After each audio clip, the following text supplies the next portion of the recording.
Bronny's not an NBA player right now. The Lakers did this to pacify LeBron, which I understand. He's the second greatest player of all time. It meant something to him. Okay. But don't try to convince the American sports fan that this is a big deal that LeBron played with his kid and it's the first ever, because I think it's fake. Your son's just starting out in the business. He doesn't warrant being on a big stage. But let's say you say to management, I'd like to do a radio show with my son on Sirius XM. Well, I wouldn't say that, but I understand what your point is. I wouldn't say that because these jobs are very difficult to get. And I think that advantage for him would be unfair. So I would not tell, bosses, hey, do me a favor, make sure Colin Russo gets on Sirius and does a once a week show with me. I swear to God, you can tell anybody down in West Palm, I wouldn't say that. Okay. And I'll say this right now. I won't say that because that will get me in trouble. Your wife's out of town. You can't get in trouble. I'll say it. Colin, on a radio perspective, he is better at what he does right now than Bronny is what he does. How's that? Okay. I'll say that with all sorts of confidence. Okay. Your dad said what he had to say, man. That's what he thought. That's what he thinks. I don't blame the dog for speaking his mind. Sure. I don't blame the dog for that. I admire that. Fine. But to one side, you're talking about an NBA basketball player who has to get recruited, succeed at a collegiate level, get drafted, and then training camps, the athletic prowess to even stay on the court. And then on the other side of things, on the radio side of things, you got to talk, you got to talk, you got to talk, and you got to talk. It's more than that, but come on. You got to talk, and talk. It's more than that. You know that. There's a difference in playing field, if I may say. Yeah, it's kind of a weird comparison, no Strange. doubt. Very, very weird comparison, but... And I love how this has come up, and it's funny. But the fact that this has gotten some type of steam is the stupidest thing ever. Because now I'm 22. Bronny's like 20. So you got a 20-year-old being compared to a 22-year-old within the realm of media. And I know it's all jokes. I understand that. I'm not really taking this seriously. And I know that I'd be shocked if the James family even made a note of this mentally. But for the sake of argument, comparing that is stupid. And running with it and asking the actual question is absolutely bizarre. I looked at that article, that New York Post article, and I saw myself and my dad in a picture at an event. And then you scroll right underneath it, and it's LeBron James and Bronny James. It's LeBron and Bronny below Chris Russo and Colin Russo hanging out at an event. That is stupid. Let's call it like we see it. That is a bizarre look. That was a bizarre feeling to see that. We work for a company called Good Karma Brands. It is the umbrella above a bunch of ESPN affiliates all throughout the country. Milwaukee, Chicago, New York in some capacity, LA, West Palm Beach, Cleveland, all over the place. And all these big-time radio stations are operated under the umbrella of Good Karma Brands. It's not Disney. Disney is more the television side of things. Separate entities. Good Karma Brands, you'd be like, that's a fancy name. The founder and CEO, Craig Karmazin, if you could see the pun there with the Karmazin, who himself is the son of a very successful person within the same business, Mel Karmazin, who basically was a pioneer in broadcasting, in the business side of it. Craig started this great company in 1997, and over the course of 20-some-odd years, he has built something that has been quite successful. But our wonderful CEO, somebody I think I know, has prided himself in setting a standard amongst everybody who's underneath the big umbrella. Camaraderie, teammates, being a reliable person, but more importantly, knowing everybody. And if you knew Craig, if you know his reputation, this is somebody who I forget name tags. You don't need them. Craig knows everybody. Allegedly. Or so I thought. Craig thinks he knows everybody. Steve Pollitt Sr. is the same way.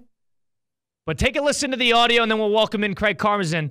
Here's what Craig Karmazin had to say on Jen, Gabe, and Shuey of ESPN Milwaukee this morning when asked about if Christopher Russo's son is good or better at radio than Bronny James is at basketball. Take a listen. I think his son is at a similar place to Bronny. And I just don't think you can give, when you think about the amount of people who want to be basketball players in the world, I think Bronny is at a higher level than is Chris. A Mad Dog? No, not the Mad Dog, but his son, right? So I'm not going to give Chris that, but I think it's close. Our fearless leader. He joins us now on Russo and Rizzo on ESPN 106.3. Mr. Karmazin, you and I have met maybe once, and it was a pleasant conversation. I thought it would be enough to at least leave enough of an impression that you would know who I was. Apparently, I was wrong on this. Of course I know. Of course I know who you are. Why are you saying I don't know who you are? Should we play it again? Play it one more time. I said I'm not going to give Chris that. But what about the part You're where not claiming? Wait, you're not claiming. You're not claiming to be better than Bronny. It's Chris who is making the claim. So I'm not going to give Chris that. But hold on. Did you understand the part with how you kind of led into that answer? Let's be honest, Craig. I'm going to ask you straight up. Did you completely forget what my first name was? No, but people in Milwaukee don't know who you are. Like I'm giving context to the audience. If you play the whole clip, you hear me say Colin at the end of the sentence. Josh DiMaggio knows who I am, and he's the producer. Colin. Hold on a second. Josh DiMaggio is the producer of that very program, and he knows who I am. Craig, I'm under the impression here that you're trying to save face when you knew you slipped up. You knew that you... No. If I had slipped up, I'm happy to say I slipped up. But I'm saying, play me the clip where I slipped up. Lovely, play it. It's going to be that, but I think it's close. Because I think they're at a similar place right now. But I mean, an NBA player. I mean, Bronny was going to be a high-level scholarship player. Hold on, Craig. You could hear it. You were drawing you were confused. Shamura and Gabe, they were right there. They're talking about Mad Dog? No, I'm talking about his son. You could have said Colin. It's very clear you were drawing blanks there. I'm surprised. No one knows who Colin is. I mean, maybe in Madison, but this is a Milwaukee show. I mean, you have no brand in Milwaukee. That's fair. That's no problem there. But you don't think context clues, people would be able to put together the puzzle that when Gabe Neitzel asks you, what do you think about Chris's son being better at radio than Bronny is at basketball, and you could come in and say Colin Russo.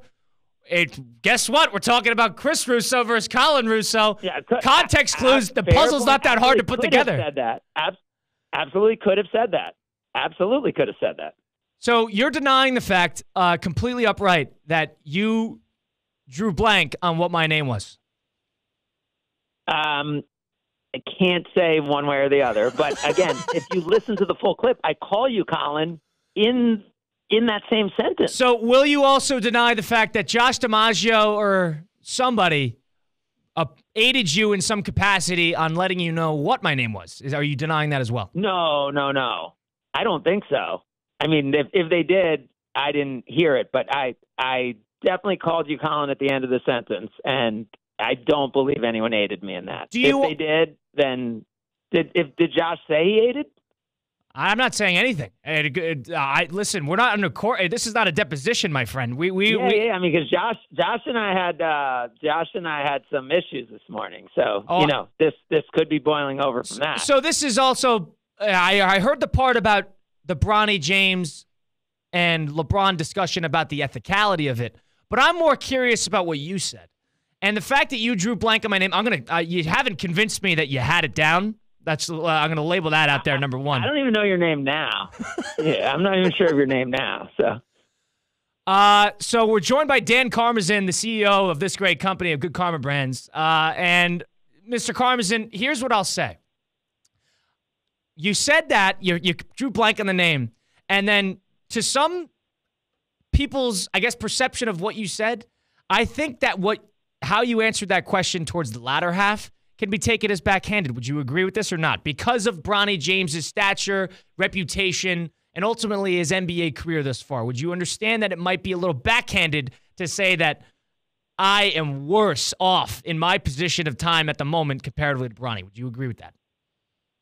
No, I don't think it's backhanded. I think it's my opinion. I think Bronny is ahead of you. And I said the same thing about myself. I think Bronny was ahead of myself, right? I had a father who, when I came in at the age of 22, was a legendary CEO. And not only was I worse than him at 22, but I'm worse than him at 49 years old. Like when I compare how much I progressed in 27 years compared to my dad, who, I would not have gotten the opportunity I got at the age of 22 if it weren't for my dad. And yeah, I put Bronny 1, whatever Russo's name is 2, and then me 3. Ethan Karmazin of Good Karma Brands joining us now on Russo and Rizzo, ESPN 106.3. Mr. Karmazin, what about this? Do I need to do anything to get into the graces of being better off than what Bronny? What do I have to accomplish in order to leapfrog Bronny in this race that you have decided I am losing? I think you just have to achieve more in the current role because you've gotten to be a 5-day-a-week host in a top 50 market, which is a huge deal. Of course. And that's why I'm saying I think you could be in the same sentence as Bronny at this point. I just think, the NBA, you're talking about a world. Like, this is a world sport. So the amount of people that he was competing with for those roster spots, to me, is just so much more significant.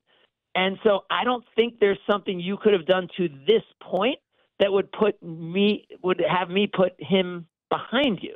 Like, it's just so significant to make the NBA when you're talking about a true global sport compared to sports radio where you have a very narrow group of people who are even competing for these opportunities comparatively. Would you say when you founded this great company 20 some odd years ago that you wanted to establish a standard of course, the over-deliver, teammates, understanding each other, working together, but more importantly, knowing everybody? Would you say that was a sort of a founding principle in which this company is based on? No. So the founding principle was really giving everyone a voice. And, at the time, all that other stuff was not anywhere. I didn't want to go somewhere where I didn't have an opinion. I'd gone and worked at bigger companies, and I wanted, as a founding principle, it was really one thing, which was I wanted to give everybody a voice. That's what it was about in terms of founding principle. All right, so fast forward 20 years. Would you say now that a major principle in which how you handle yourself as the CEO of this great company, would you say that you make it a point to know everybody within the company? Yes or no? No. I mean, I try to, for the new teammates' benefit, when someone comes into the company who hasn't been an intern, hasn't been a part-timer, they spend time with me before they accept their role, their full-time role in the company. But that's not like me interviewing them. I want people to feel safe when they're coming into this company if they don't have a base of people. So I don't want them to be intimidated by me. I don't want them to not have a relationship and feel like they've at least got to meet me, ask me any questions. So that is really important to me, that when someone's choosing to make their career with Good Karma, that they feel really safe and comfortable coming into the opportunity. How safe and comfortable do you think I feel right now knowing that our fearless leader has no idea I was even a patch on his fanny, so to speak? What would you say to that? Come on. You guys are on my TikTok algorithm. The amount of and I don't know if you have a co-host, if you even let him talk, or if this is just the Collins show. But hey, he knows it. He knows it. The amount on my algorithm, I have to get your wide receiver drafts. I mean, if I had to correct everything that you guys have done over just like the last 3 weeks in my TikTok algorithm, we wouldn't have time for the rest of the show. So are you saying that your, conclusion between how I handle myself on radio, we could call it an air check in some ways, huh? Here's where Colin stands comparatively to where Bronny would stand in his respective career. Is that basically what you're saying? That's your version of an air check? No. I'm not saying it was air check. I'm just saying the fields you're in are so dramatically different that to make an NBA team after your freshman year of college is at a different level than being a 5-day-a-week host of a sports radio station. And I'm just not going to apologize for that. It's an incredible accomplishment to be a one-and-done NBA player when you're talking about a global game. And it's no knock on you. You could take it as a knock, but it's no knock on you. David Karmazin joining now of Good Karma Brands. Mr. Karmazin, one thing before I invite Mike in, would you say, finally, last and for all, you forgot my name, didn't you? Did I forget your name? Absolutely. Will I remember it moving forward? Absolutely not.